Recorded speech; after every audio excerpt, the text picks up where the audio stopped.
balance. And so the idea here is after you do all your trial balance at the end of a month, you would have to put all of these adjusting entries into a trial balance called an adjusted trial balance. It's just the kind of the way you do your work. So you do all your regular journal entries, then you'd have your trial balance, make your preliminary financial statements, and then you do your adjusting entries at the end of the month to make your adjusted trial balance. That's all this is. We've gone over the kind of the flow. Just make sure you practice it. And then the last piece for any month, you'll then have to close what's called closing the books. So closing the books just means making sure your income and expense are washed to retained earnings.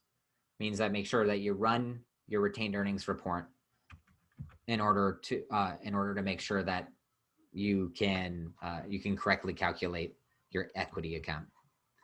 And so the closing process, after you're done with your adjusting entries, you report and do your closing entries. It's kind of simple.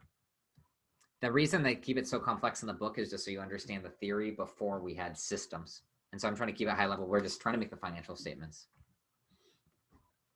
And so there's these concepts of income statement is done periodically. It's then generally we give a year of income and then we're done. And then next year our income statement starts over again.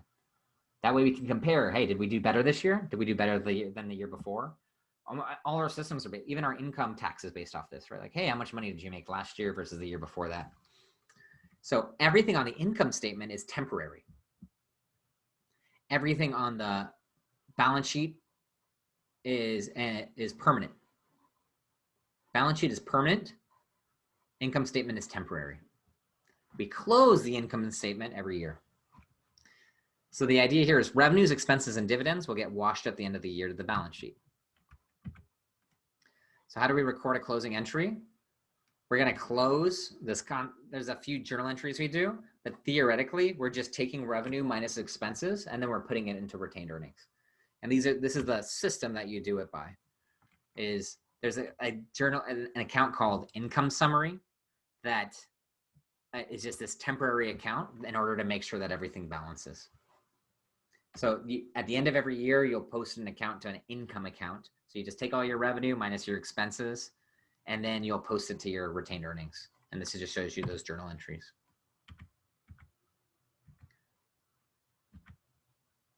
And so this is the takeaway from this. So the whole point of this chapter is know your adjusting entries. Adjusting entries are the journal entries that are not directly linked to cash. They're based on an accrual method because we're learning GAAP accounting, not cash-based accounting. And we use those because at the end of the month or at the end of any given year, based on periodic reporting. And the accounting cycle is how we transact all of this. So we'll make it more complex, more advanced now. We have to analyze our transactions. We then journalize those transactions, our journal entries. We post those journal entries to our general ledger. We prepare a trial balance. We make our adjusting entries at the end of the month.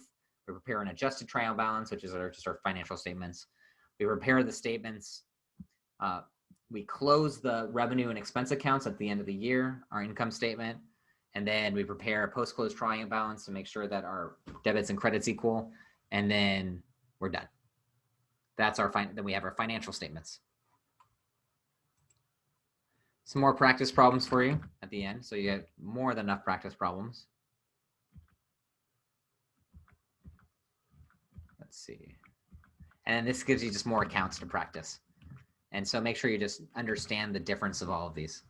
And so we're going to go over these terminologies. So the class, like remember that assets are debits, normal balances, liabilities are going to be credit, normal balances. And then we have some thoughts behind those. We can make them more detailed, which is called classified balance sheet or classified accounts. And so we can have current assets or long-term assets.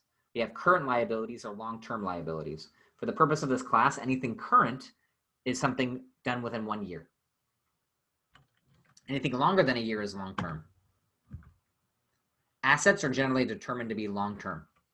If it's short-term, we don't call it a long-term asset. It's going to be accounts receivable is generally less than a year. We expect if someone owes us money, they're going to pay us within a year, or else they're probably not going to pay us. But a note receivable, if we're giving them a long-term loan, that's expected to be long-term. We have current liabilities like accounts payable, which we'll expect to pay within a year. Long-term liabilities like mortgages. And then equity is the owner's claim on an asset. And then this last piece, I want to make sure that we memorize our important margins. And so a profit margin is net income over net sales. What does this tell us? It tells us how much income we make from a sale. So sales minus costs equals our margin. Our margin minus our operating expenses equals our net income. So this tells us for let's say a consulting business, I might not have a lot of expenses. And so if I charge $100,000 in a year, I might have $10,000 expenses, and I might have net income of 90,000. And so my profit margin would be 90% there. However, if I'm selling eggs might have a very high expense, and so my revenue might be low, so I might make 10 cents on each egg over every dollar. So or every $10. So it might be a 1 cent profit margin or 1% profit margin. So just make sure we can calculate and see how businesses are doing. A good exercise that we can walk through if we have time is like comparing Costco to Walmart. You can see which one has a better profit margin. You can speculate, who do you think would have a better profit margin, and then choose. And then don't worry about these last two sections, the alternatives, I'm not a fan of. So we just went through 2 chapters pretty quick. I know your brains might be a little fried after that. So I'm gonna give you all a 10-minute break. Before that though, any questions? How are we doing? Can I ask a quick question? Yeah, of course. For the current assets and long-term assets, like for the supplies, which one is it belong to? Supplies is always going to be current. Okay. We assume that supplies will be current. Okay, thank you. Yeah. In theory, a business, we shouldn't be buying paper towels for more than a year at a time, hopefully. That's at least the assumption. Good question. Any other questions? I have a question. Yeah, question. So does debit mean that we are increasing the account, and credit means that we're decreasing the account? Not necessarily. Debit means left, credit means right. Debits will, back to this chapter over here, this you'll have to memorize. Good question. And it's going to take a lot of practice to make sure you get it. Here, debits increase assets because they're on the left side.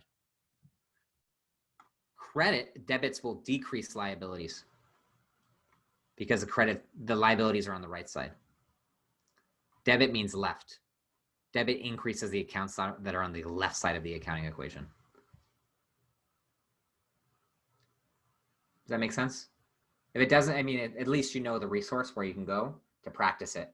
And then I have a trick that I've shared in some of the videos. I have a lot of practices related to this. I think I posted the debit and credit video, but make sure you practice that.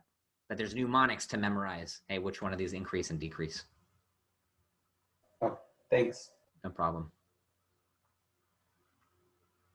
Any other questions? I think there was one more.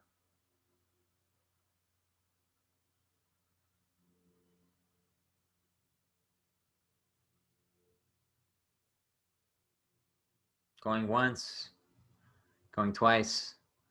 Okay, I'm gonna give everyone a break until 10:45. It'll be a little longer break. And then we'll come back and we'll go over chapter 4, and then I'll leave some time for any questions at the end. Thank you, everybody.